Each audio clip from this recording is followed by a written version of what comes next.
How did you treat Matt Cooke's sweater?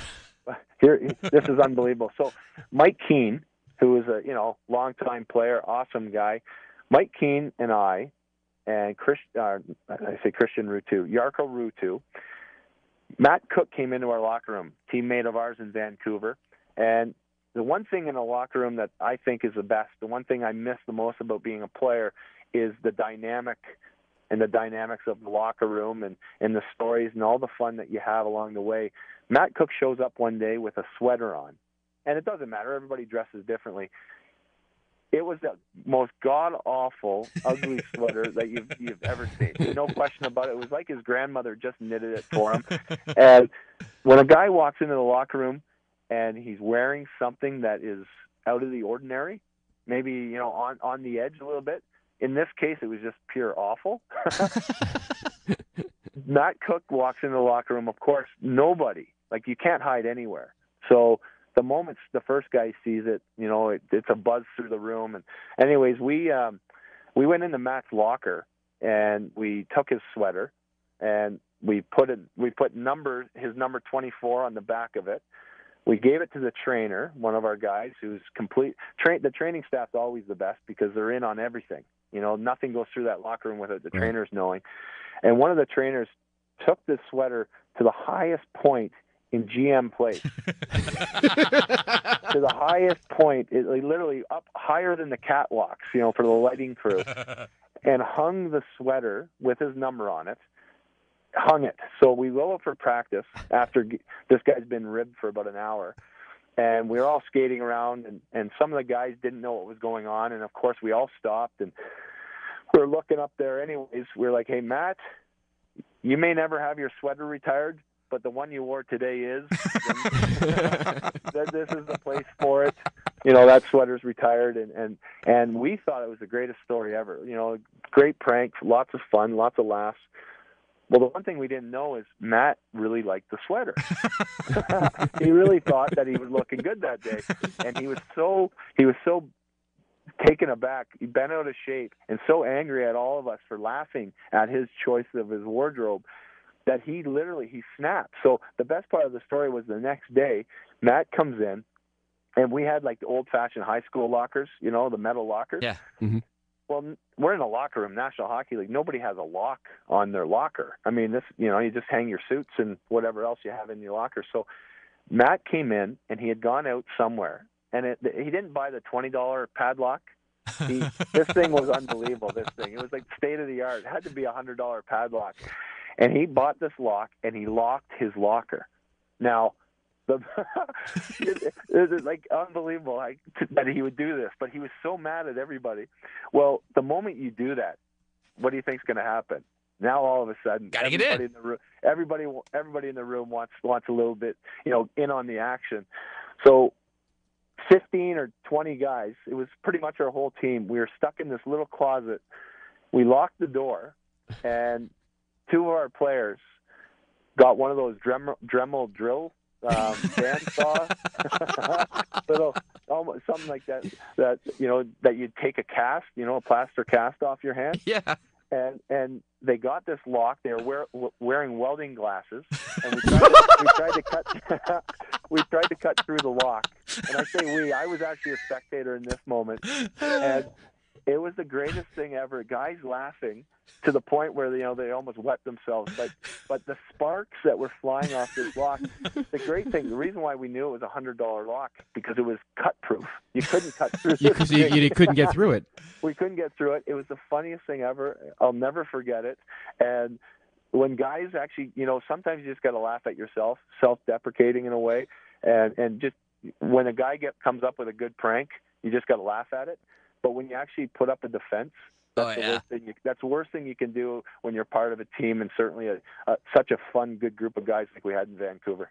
That's amazing. Great story. My favorite prank that I ever heard Brad pulling. I'm not even sure if you want to tell this one, Brad, about the keys when you were injured, just riding the bike.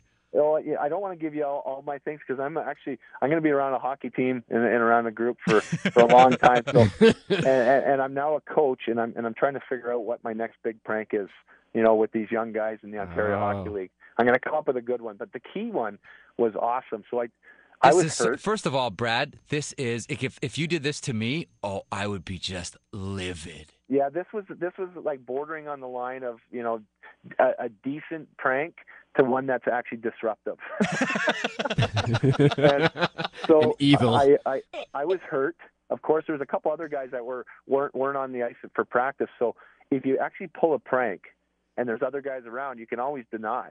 Right? You just don't, admit to you being a part of it. And other guys have to do their detective work. But I went into everybody's pants and I found their car keys. And every guy has, you just think about your key ring. You probably have 6, 8, 10 keys on it. Right. Now, the one key that is distinguishable is probably your car key because, whatever, it's a Lexus, it's a Mercedes, it's a GM, whatever the car is, you have a key that matches, the car you're driving. But think about all your locker key at the club, your house key, maybe your wife's keys, whatever, are on this thing. I went in and I took every key off every guy's key ring. And I put them in a shoebox, and I shook the shoebox up. Oh, man! And I shook the shoebox up. And so at the end of this whole thing, I thought it was unbelievable. I laughed, and I ducked out. But I guess what happened was guys came off the ice, and some guys were in a hurry. Some guys had doctor's appointments, whatever. And they're in a hurry. They go out to their car. They reach in their pocket. There's no keys. So then, of course, the first guy filters back in the locker room and he starts looking for his keys. Maybe they fell out. Well, now 7 or 8, 10 guys are back in the locker room and they can't find their keys anywhere. Oh, man. They're in a hurry. They want to get out of the rink. I make it up. I don't remember what the day was. Let's say it was a sunny day in Vancouver. A sunny day in Vancouver, you want to get on with your day. And the guys lost their marbles. Oh, why is that, Brad? Lost their marbles. So probably at the end of it, there was probably about 60 to 80 keys that were left unclaimed. Holy shit, that's amazing! And of course, you being Brad May, no one's stepping up and trying to make an issue of it. No, they know it's me, and they're coming hard for sure. So I know there's going to be retribution. I'm laughing. I think it's great, but I think I even threw my own set of keys in the box. So throw them off the scent. I could be a part of the prank and, geez, wow, I lost my keys too or whatever. So at the end of the day, they found out it was me because one of the trainers ratted me out who knew what I was doing. And that's another big thing is you got to know who to trust and who not to. And so anyways, they all got in cahoots. So the following week, I went out after practice and we were going on a road trip. And I went out to my car and I was driving at the time, I was driving a BMW 540. And the only reason why I tell you the thing, it was a 4-door car and it had a sunroof. And these guys got my keys. They went out, I guess, during practice, and whoever did it dumped 8 industrial bags of popcorn, buttered popcorn, through the sunroof. Went seriously floor to ceiling, wall to wall, front to back. Literally, my whole car was full of buttered popcorn. It's become William Atherton's house from Real Genius. But you know what? The best part about that whole thing was, the hardest part was, when you go to the movies and you smell popcorn, you're instantly hungry. I was hungry for about 6 months because my seats were conditioned with butter, so they've never been more conditioned. But the smell was unreal. I didn't have to buy any air fresheners. I had a buttered popcorn car, but I took it. Not the first man to get the munchies in Vancouver. I had a guy. I had a guy come and pick it up to detail the car because we went on a road trip to clean it up and whatever.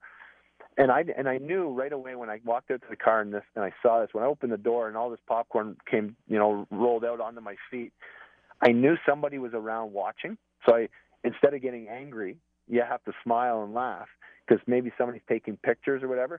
Sure enough, somebody was hiding in the trees outside of the parking lot and they were taking pictures of my reaction.